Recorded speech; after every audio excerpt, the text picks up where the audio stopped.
All right. Hello, everyone. Welcome back to our afternoon session. So we are continuing with the theme of sea ice throughout this session, but covering both poles.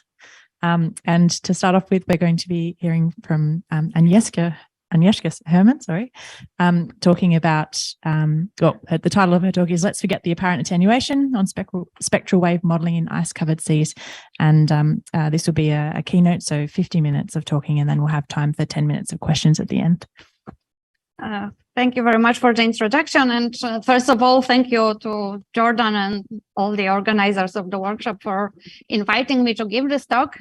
I suppose that when they decided to invite me, they expected me to talk about a bit different subject. At least that's kind of my intuition. But somehow all the things that most of the things that I've been doing recently are in some way related to spectral wave modeling in sea ice, even if it starts with something very different. So, for example, I'm discussing fragile ice for streak formation with Steve Ackley, and then somehow I end up doing spectral wave modeling in coastal Polinias.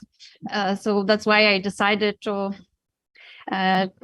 use this opportunity and to talk about the spectral wave modeling in the ice. So my talk will consist of 3 parts, although the first one will be very, very short compared to the other ones. I will talk about observations and modeling of attenuation rates of waves in sea ice, then about source term that I developed 2 years ago for spectral wave models that describes turbulent dissipation under the ice. And then this last very short part will be about waves in coastal Polinias, which is a very special case of wave-ice interaction, and I will tell you towards the end why it is so special. And this photo that you see in the background, it's from that third part, but I think it's a very good introduction to the whole of my talk. It is a very high resolution satellite photo of a small part of the Terra Nova Bay Polinia. So the pixel size is 60 centimeters or something like that. And we can see very well how the sea surface is different over the ice patches and the open water areas. We see those very short waves attenuating very fast when they enter the ice and so on. So it's simply a very beautiful photo, I think. And as an introduction, I think we would all agree that when we want to simulate waves in sea ice at larger scales, then the spectral wave models are the right tool to do that. For computational reasons, that's just one reason. Another one is that those models can be relatively easily combined with models of the ocean and atmosphere and the climate system. And also in the open water, this is a very well-established tool, actually. So in principle, you can, if you know which source term to choose for your particular application, then you can take the model without any calibration to that special case and run it, and the results will be usually very, very good. This is not the case in sea ice, of course, but still we understand quite well how this equation works in open water. And it solves the transport of wave energy in a 5-dimensional space. We have to the spatial dimensions to spectral dimensions. And there are 3 types of source terms on the right-hand side of this equation describing the input of energy from the wind, the transfer of energy between different spectral components, and dissipation. And each of those 3 terms is a sum of several subterms that describe particular physical processes related to those three groups that I just mentioned. So from the point of view of what I'm going to talk about today, an important thing is first that all those source terms are computed locally. If this is the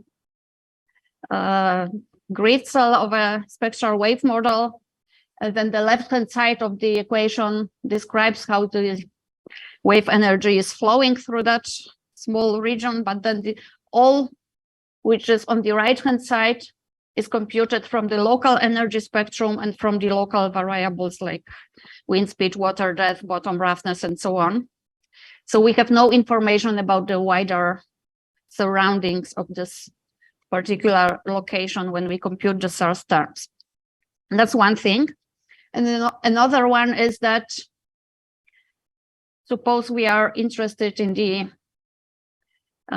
wave energy spectrum in a certain point B, then of course the spectrum is shaped by what is going on in the up wave from that point, but up wave does not mean along a straight line along the wave propagation direction, but it rather means a certain directional sector. This is just a cartoon, so the shape of that sector and the width of that sector does not have to be like in this figure, but it's just to show the idea. And there are many reasons for that. This is important. One is, of course, that our spectrum contains or has a certain directional distribution usually. So this already leads to a certain directional sector in the upwave direction. But another thing is that when we look at this equation, most of the source terms on the right-hand side depend not only on a given spectral component, but they depend on the spectrum as a whole.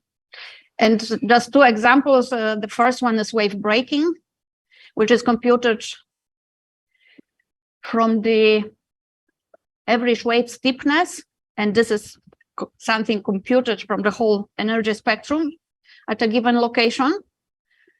And another example is bottom friction, which depends on the variance of water velocity at the top of the bottom boundary layer.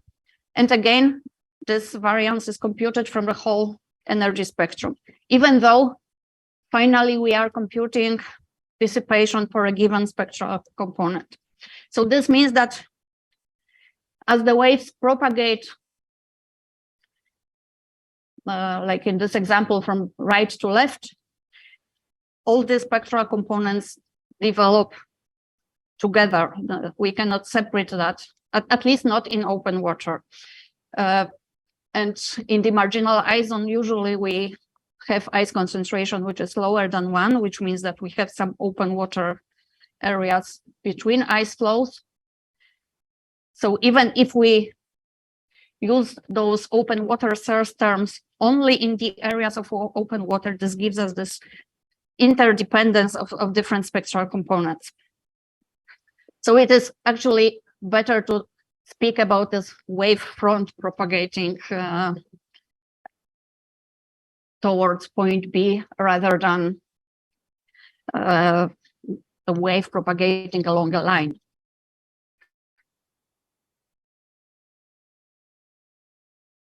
And in spite of that, it has become kind of a standard in sea ice research to use the so-called apparent attenuation, which is computed in this way you see here. So based on wave energy at 2 locations. And this is the energy of selected spectral components. So actually it treats the problem as if we could select this particular component and forget everything else to compute the attenuation. And there is a long list of papers. We could add many more here in which this approach is used. This is okay, of course, but we have to remember what kind of information we obtain from this approach. So often, even if we have several wave buoys, then they are analyzed in a pairwise manner. So the problem is reduced to just one. And this is something very different from the attenuation rates that are predicted by models which are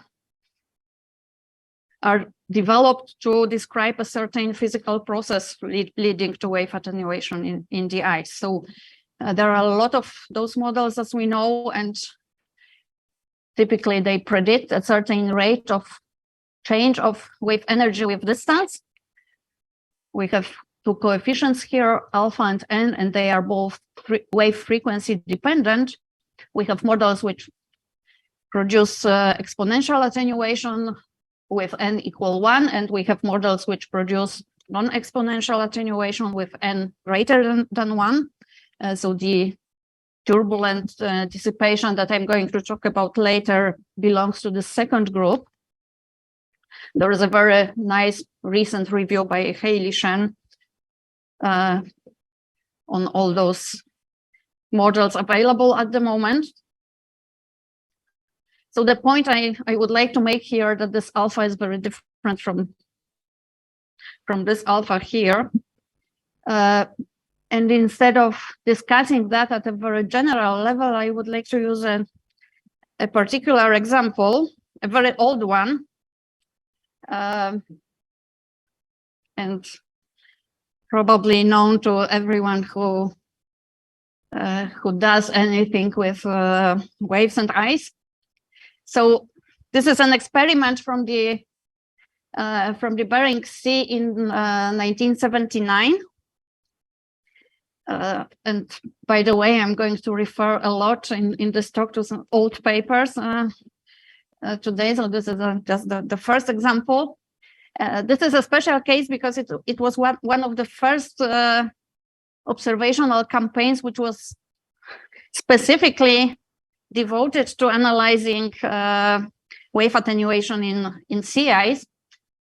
So there is this science paper by Vernon Squire and Moore published the following year, and then there is a Wardams et al. Paper in which several similar cases are described. So I'm just going to concentrate on this one example, and we have 8 locations here, starting from the ice edge up to 65 kilometers into the ice. And at each location, we have 11 frequency bins at which the wave energy density is measured. So we have 8 times 11 data points. And I made a newer version of that figure. This is the same data and the same exponential fit to that data. But I think it's easier to see those different wave points corresponding to different frequencies in that black plot in the previous slide. And what we also find in those old papers are, of course, the attenuation rates corresponding to those exponential fits to individual frequency components. This is this blue line with circles here. So the authors know that this increase of attenuation with frequencies slows down at in the high frequency range. And we also know the correlation coefficients between the measured and fitted values, and this is this blue dashed blue line here in this lower plot. So we can see that the exponential fit is very good in the middle of the frequency range, but it's much worse toward both ends, toward long wave and very short waves. And I will explain the other lines a bit later. But now when we just look at this figure, it is easy to notice that for some frequencies, though, this exponential fit doesn't actually work very well, and it is quite easy to propose a much better fit if we allow this n here to be different from 1. So when we do that, we obtain the values of alpha and n, which are here in blue and in this reddish color here. And we also see that the goodness of fit measures, so it might be the correlation coefficient or the root mean square error is similar at every frequency in the analyzed frequency range. But this alone could be, of course, the result of the fact that now we have just 2 free parameters instead of just 1. So the fit is expected to be better, but we can see that there is a clear pattern in how those values of alpha and n change with frequency. So these are not some random deviations from the exponential relationship. This is, again, a pattern which is there, and there is at least one outlier here, which is related to this single data point, and another one less extreme with this data point. So it's tempting to move those 2 points a bit down and up, and then the fit is perfect. But even if we don't do this, it is definitely a better fit than the exponential one in this case. And also it is a pattern which is quite easy to explain when we read the description which is provided with those in those 2 papers, because we also know that the flow size changes by an order of magnitude from the outer to the inner MIZ in this case. So for those longest waves here, we see that there is almost no attenuation in the outer MIZ, and probably they don't simply feel those very small ice flows, especially that the ice concentration was 0.5 only in that region. And then the attenuation kind of kicks in deeper into the ice, where the flow sizes become comparable with the wavelength of those longest waves observed here.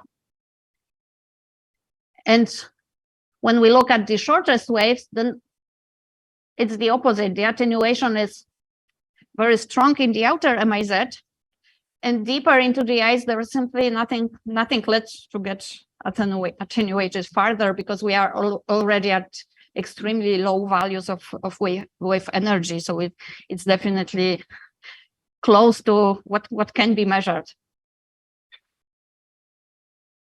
So it's somewhat paradoxically a case where the apparent attenuation is actually non-exponential. And it's kind of interesting because those 2 papers are often cited with after a sentence that observations show exponential apparent attenuation in sea ice, brackets, Wardams et al. 88. And in fact, they do provide a lot of examples and explanations for the deviations from the exponential profile. I will come back to that in a minute. Because it's very interesting that in the Wardams et al. Paper, there's no actual results. There's no curve like that. They only have limited value. And we have no idea. This is the only markets. This data has been completely lost. It's stored on a tape or on a paper, which has all been lost. So that's the only situation where we actually have the measurements for all the Wardams 88 paper. We have the fact that there's no. We only have the fitted data. We don't have the slope as they fitted it. So does that make sense? There's nowhere that 88 paper would actually have the data. I don't know. I just digitized the data from the paper. So that's right. It's only that one. There's maybe 10 to 20 measurements in the 88 paper, but none of them can be digitized because they don't, and that's all been lost. It's only this paper, this one measurement that we're able to digitize. But I didn't know that. Thanks for that comment. I just worked with what's in those two papers, actually. So the point I wanted to make here also is that because of those deviations from the exponential profiles, the result in terms of the attenuation coefficients is extremely sensitive to the data points that we choose to compute those fits. So when we imagine we only have data from the outer MIZ and use only those, we obtain attenuation rates like that. And when we do the same only for the inner MIZ, then we obtain attenuation rates like those shown with the green curve. So now we have to imagine that we just use two data points as it is always done or very often done. And we can see how sensitive the results are to a lot of factors. And these are just some randomly selected examples from the Watham's paper, where again it is easy to find a better fit than the exponential one. And yet another example in which we observe wave growth instead of attenuation in some cases. And this is taken from those papers. So a lot of factors are mentioned that influence the results, like non-stationarity and spatial variability of ice properties and forcing and wind-induced wave growth and so on. So this explains that when we analyze the apparent attenuation from a lot of measurements, now if we would put all the data we have together, we would have like thousands of spectra. Then the scatter is very high, so the computed attenuation rates vary by at least 2 or 3 orders of magnitude. And if we look at the data from the point of view of the designing source terms for spectral wave models, then there is not much we can do, because actually we would like the source terms to describe not some long-term or global average of attenuation, but to have good prognostic capability and to produce realistic attenuation rates in a given situation. So just some conclusions from this first part, not only from that example that I just showed you, but from many more similar ones that we can analyze. As far as the apparent attenuation is concerned, it is actually not true that the observations are showing that it's exponential. It's very different in different cases, and I think there is no reason to think that there is just one functional form which we would observe in all cases, just because all those factors that I was talking about in the beginning of the talk do influence this average attenuation over long distances. So I think to really move forward, we need something that I called like process-oriented measurements. And by that, I mean measurements that would enable us to constrain the unknown variables related to particular physical mechanisms of dissipation of wave energy. Like for example, in this source term that I'm going to talk about in a minute, there is the roughness of the ice, of the lower surface of the ice, and if we just know the measured attenuation, but have no idea what are the ice properties in a given region, then there is no really any way to interpret the observed attenuation rates. So now moving on to the turbulence under the ice. I think you would agree that this is a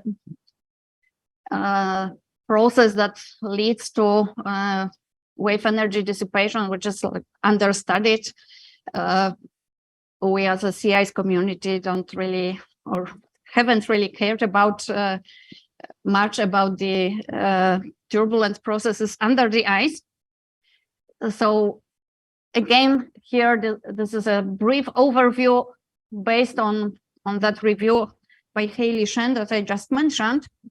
There are a lot of or many different physical mechanisms that can be put into this basal friction under this basal friction title, and not all of them have anything to do with turbulence. So we have the molecular viscosity of water, again a very good old paper which describes attenuation due to that. And this is a very well known, and we know what the molecular viscosity of water is.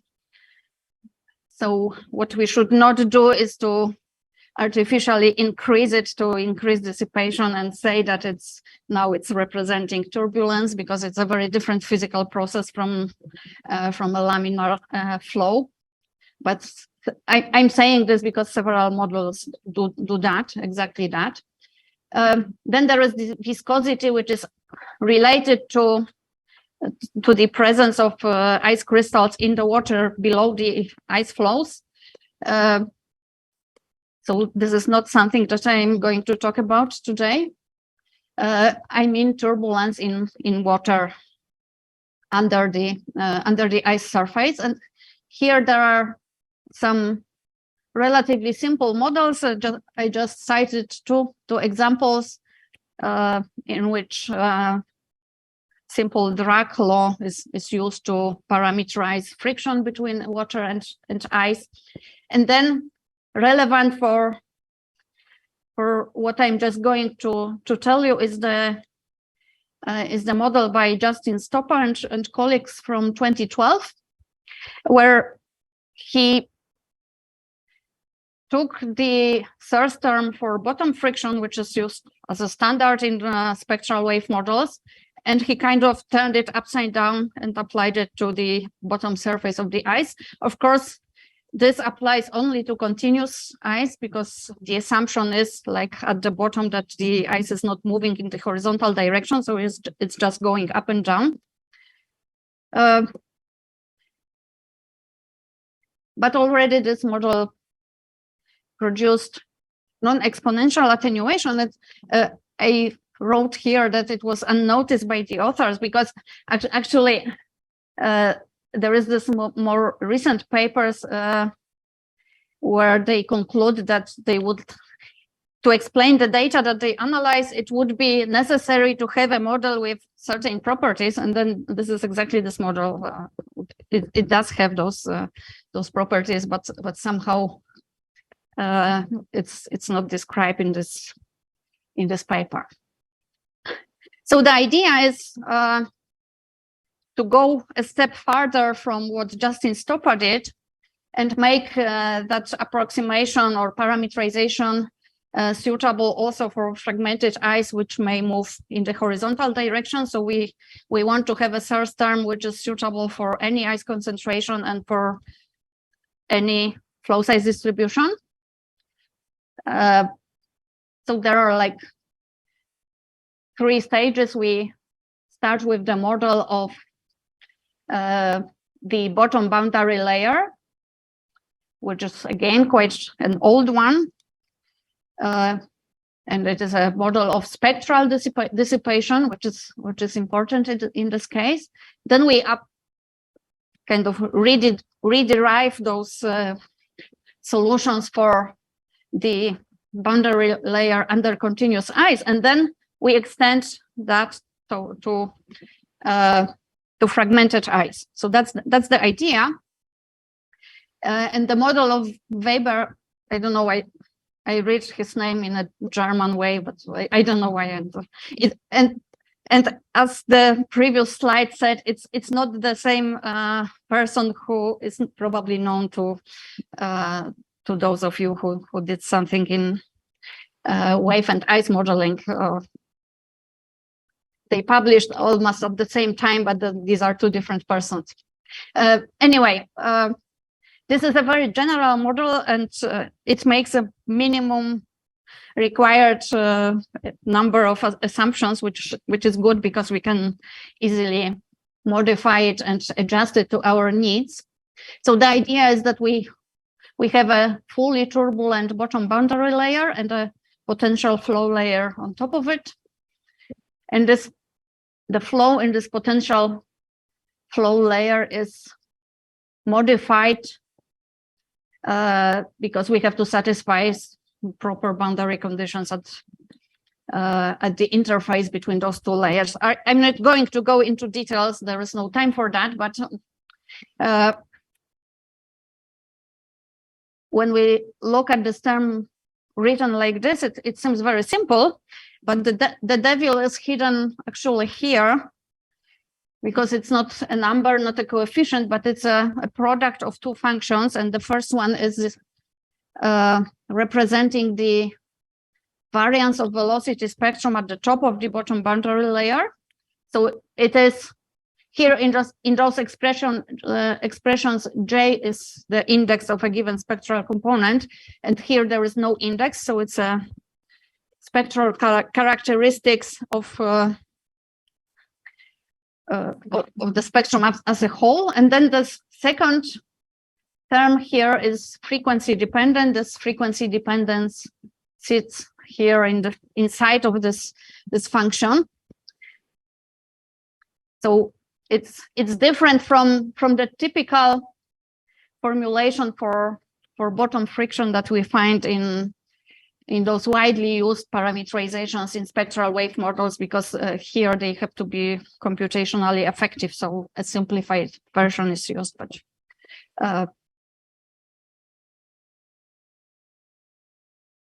so this is very general, and it can be used for all kinds of turbulent boundary layer flows.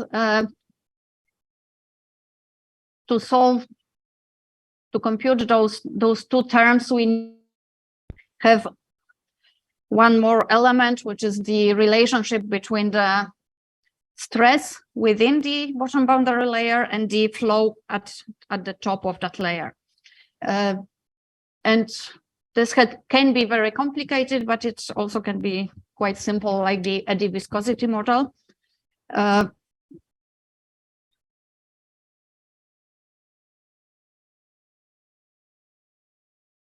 So as I said, the first step in developing this source term, I know that I skipped a lot of important details now, but you can, if anyone is interested, that they can be found in this paper here. The idea is to first formulate an analogous term for the under ice boundary layer for horizontally motionless ice. And here are just two examples. The blue curves are example frequency spectra. So the left one is a Jones swap spectrum. Here we have a double peaked spectrum. The thick lines are the source terms for the bottom dissipation, just for reference. And the thicker continuous line is the analogous dissipation under the ice. You probably don't see it, but there are like dots at the maxima and minima of those curves. And it is important here that for bottom dissipation, this maximum of dissipation happens to the left of the spectral peak. So it tends to remove the longest waves from the spectrum. And in this case, it's to the right of the spectral peak. So, and it has this long tail. So it very effectively removes all the shortwave component parts of the energy spectrum. And it's interesting to ask what are the properties of this third term. We can write it in this way. And analyze how the energy of spectral components changes so as they propagate through space. So this is the frequency dependent part. And this T function here is dependent only on the roughness, bottom roughness of the ice. So it's a good news and bad news. We have just one variable, but we don't really know much about the bottom roughness of sea ice, of different types of sea ice. But another good news is that even if we take into account a very wide range of possible values of that roughness length, then those two coefficients don't change drastically. They change a bit. So this is the frequency dependence of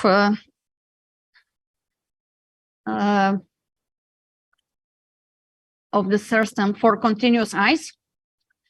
So we have like omega to the power of 3.5 or 6 plus a coefficient times omega to the power of 3. So this change of slopes is very slight, actually.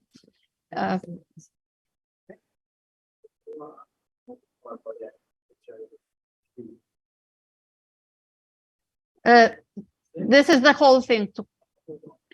Yeah. So there is some frequency dependence hidden in that, and this in the red box is the product of those two. And for very narrow spectra, if we have swell with very narrow frequency range, then the U star is roughly proportional to the wave amplitude, which is proportional to the square root of energy, and then we have the E over dx proportional to the energy to the power of 1.5, which is something predicted by those simple models by Elysian cohort and others based on a simple drag law. And when we have a wide or a typical energy spectrum, then it's more complicated. Here you can see alpha and n computed for a lot of different spectra with different peak periods and different significant wave heights. And it's probably hard to see here on the screen, but there is a gray line here which has the slope like this one for typical values of ice roughness. So over all the data follows this line, but of course through this dependence of U star on the whole energy spectrum, we obtain a different result for different spectra. So it's quite a complicated picture actually. It's not a single curve. It's rather a scatter of values, even in those very idealized cases. And then when we move to fragmented ice, I will skip all the details, but the idea is to use a lot of DEM simulations to find a parameterization for the relative motion of the ice and water, and use those to formulate a correction factor, so to say, for the Sear's term, which depends on the ice concentration and on the flow size distribution. I know it looks very mysterious now, but there is no time to explain how this term was formulated. But actually, the only kind of arbitrary term is here, this function of ice concentration. The rest is well grounded in some theoretical arguments and as I said, the DEM results. And now an example, I wanted to check how it works in a realistic case of, even though I did something that I just criticized in the first part of my talk. I calibrated the model to the observational data, which I just said that we should not do. So it is not a model validation, it's just a check if the overall pattern is what we expect. This is data from Collins et al. So the story is that they were on a ship in the marginal ice zone of the Barents Sea. The black line is the open water spectrum, and it didn't change during this event. And an important information is here that there was a sudden change of wave attenuation that they recorded at the ship.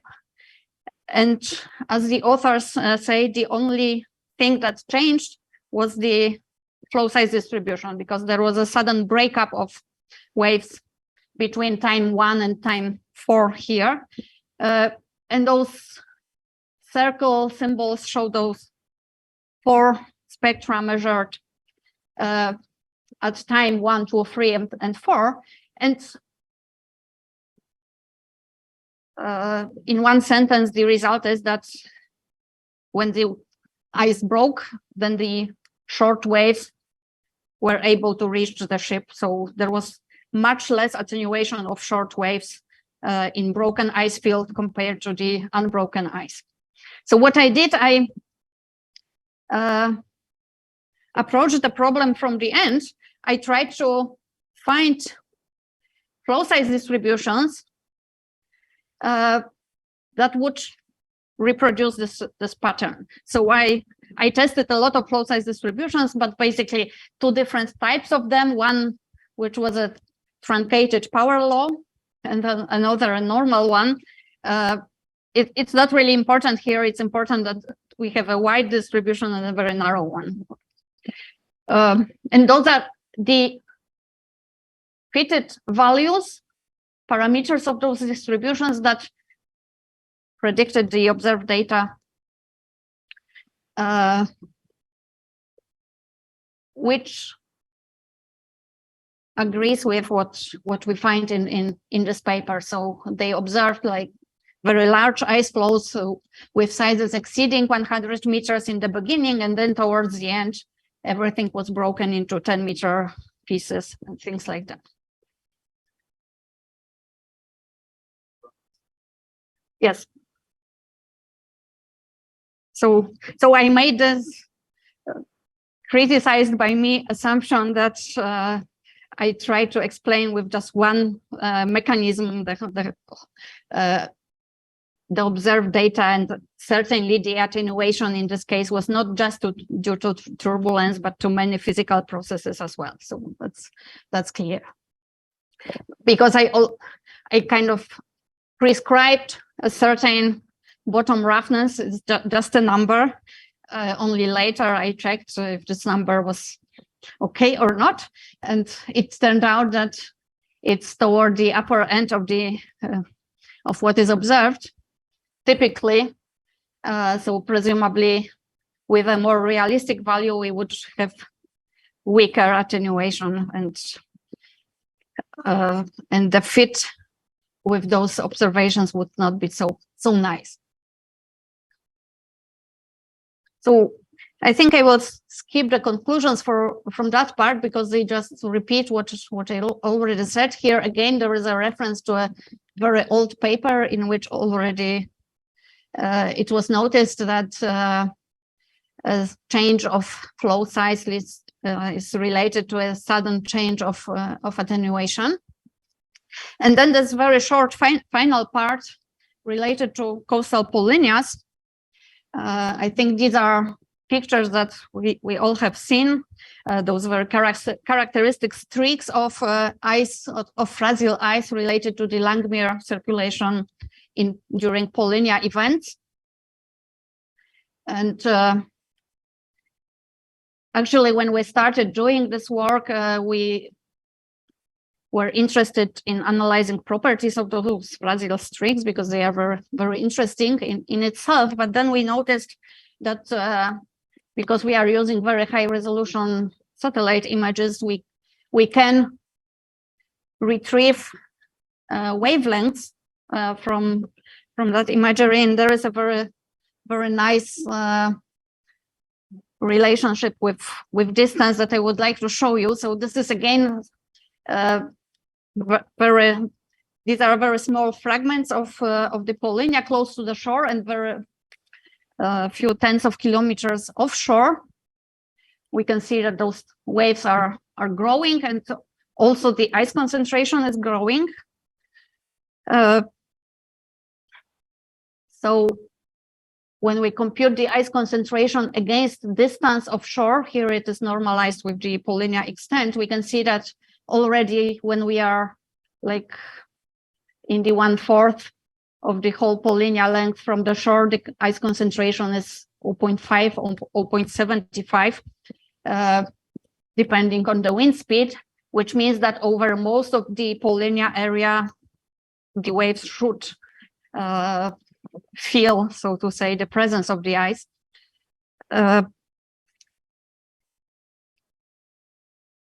And this is indeed the case. What you see here,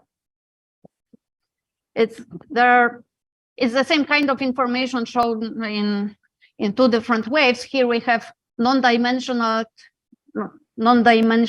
peak wavelength against non-dimensional fetch, and this is the expected open water relationship. And to the right we have fetch in kilometers and peak wavelength scaled with the expected open water wavelength. And we can see that for those cases with strong wind speeds, we have wave growth. So the waves are becoming longer and also higher. But this growth is much slower than one here, which would correspond to open water wave growth. And this difference is like almost half. So I think this is very interesting because those waves in polynyas, it's a completely different setting from what we typically analyze, because we are used to think of waves entering the ice from an open ocean, and these are long swell waves, and then they enter the ice and get attenuated. And here we deal with very short waves, steep waves, which are locally generated by the wind. There is no swell here. The ice edge is hundreds of kilometers away, so only locally generated waves are present, and they are growing in the ice. They are not. So in spite of some attenuation certainly taking place, and we see it with the naked eyes because there are no short waves over those ice patches, then the waves are overall, they are growing. And that because it is so different, I think it is a good test case for models, because it's nice to have two very different types of situations, not just one, so that we don't calibrate the models to the MIZ, and then when we move to a different situations, they probably wouldn't work at all. So we have some very, very preliminary results, but they are not so easy to interpret, because there are many different configurations of the model which do reproduce the data that we have. So this means that there are a lot of parameters that we don't know what their values are and how to set them. But once more, I think it's really a very interesting case, especially that the very definition of ice concentration here is not obvious, because the ice concentrations varies on scales which are much shorter than the wavelength. So when we zoom in between two large streaks, there are a lot of smaller streaks, and then when we zoom in again, there are very thin streaks in between, and so on. So it's probably an interesting homogenization problem. I don't know. but there seems to be some fractality in those properties of ice streaks here. Yes, and I will finish with that. Thank you. Thanks very much. So we'll open up to questions now. Are there any in the room? Yes, Luke? Thanks, Agnieszka. Great talk. Two questions. Going back to the Wadham's results from the very beginning, maybe you go back to them. I'm sorry to make you do that, but do you trust the data points down to those energy levels or whatever they are? You know, 10 to the okay. So I'm looking at the shortest waves here, and I always kind of read it as very, very steep attenuation and then zero. So just ignoring the points that are basically constant after 20 or so kilometers. See the point I think here that we should not trust those attenuation rates for not only for the lower for the shortest waves here, but so probably the attenuation rates for short waves that can be trusted come only from the first few kilometers, right? Do you agree with that? Because you got your exponent by fitting to all of the points, right? The n value. Mm-hmm. If we ignore those points, then it might be a bit skewed according to what you have. So I think we can trust this line rather than this one. Right, the red one is computed only based on those data points here from the first few kilometers, which are above this those unrealistically low levels of energy. Okay, all right. So second question, when you were showing the comparison with the Collins paper where the ice broke up. So if the ice broke up, it would have been, and over a short time, it would be pretty compact, the ice edge. And another explanation that Jordan and I have been working on, motivated by some lab experiments, is that there's a change in the impedance. There's the impedance mismatch at the ice edge when it's compact, between when the ice is consolidated and unconsolidated, which would explain why the shorter waves can make it to the observation point. And I just wonder if you have any thoughts on that in relation to what you've done to explain the change in where the short waves get to. Do you know what is the time scale of the process you're talking about? Like it is... These are fairly short times, aren't they? These are short times, yeah. So that's why the ice is consolidated, and then it breaks up, and then suddenly these short waves get through. And your explanation is a change in the attenuation rate, which I agree that there should be some change in the attenuation rate, but also that between those two different conditions, there are a lot more of the short waves that can actually get beyond the ice edge. It's a different sort of process. Been bundled into attenuation by most of us, well, forever, I guess. Definitely. So that's why I said that I did something that I criticized earlier in my talk, because there are definitely several different processes here that contribute to attenuation. There is no reason why there should be just one. Yeah, I guess my point is, trying to separate it out from attenuation over distance, at least. Anyway, we'll talk about it later. I'll let someone else ask a question. Thanks. Yeah, thanks. Thanks for your talk as well, Agnieszka. Just one really simple question. I didn't understand why flow size affects the bottom roughness attenuation.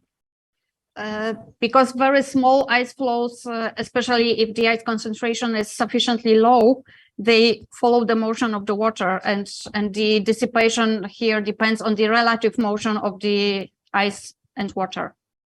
So for pancake ice, that difference in velocities is very small or close to zero, and then there is no dissipation. Okay, yeah, that makes perfect sense.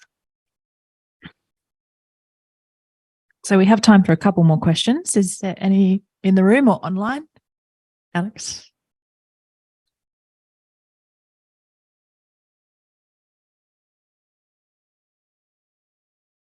Thank you. Very interesting talk. Could you please go back to the controversial graph of all the data that's been lost?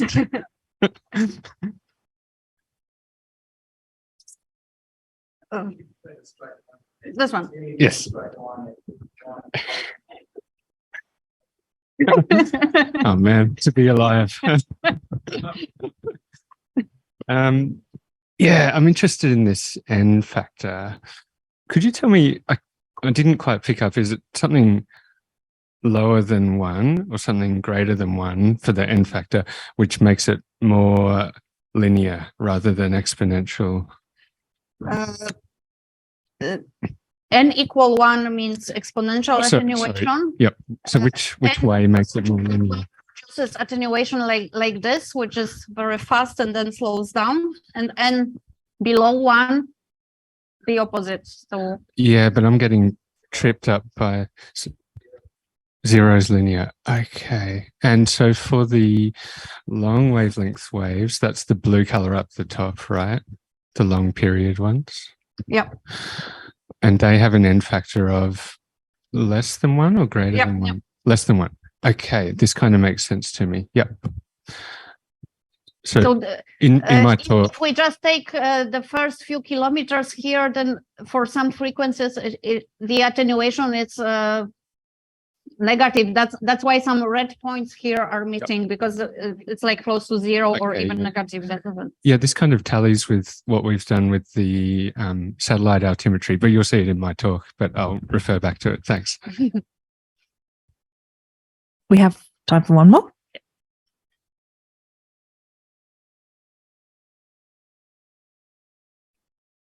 When we were talking at lunch, we started to talk about this. Maybe there's an effect of this friction on the ice too. Have you thought any more about that in the last 10 minutes? Do you think that the ice's motion is affected by this bottom friction as well? Which the ice, is the ice being influenced by your second process, the bottom friction? Yes. I guess, like, is the ice moving through the waves because of the friction and due to the waves moving different? It's not the main. At least the answer will be based on the results of DM modeling, because then you can like follow this, and it's very flow size dependent, because for large flows they cannot follow the motion of the waves by definition, because the waves are shorter than flow length, and then the friction is really substantial, and for smaller ice flows it's close to 0, so it changes a lot from and this is actually like if we would have to pick up one dominating feature of this third term, it's this very strong dependence on flow size. So the friction disappears for very small ice flows, and it's quite relevant for continuous ice or very large ice flows. Yeah. All right. Please, everyone, join me in thanking Agnieszka again. And we'll move now to our next speaker, who is Wanling Deng, who's going to be talking to us about superparameterization of Arctic sea ice flows.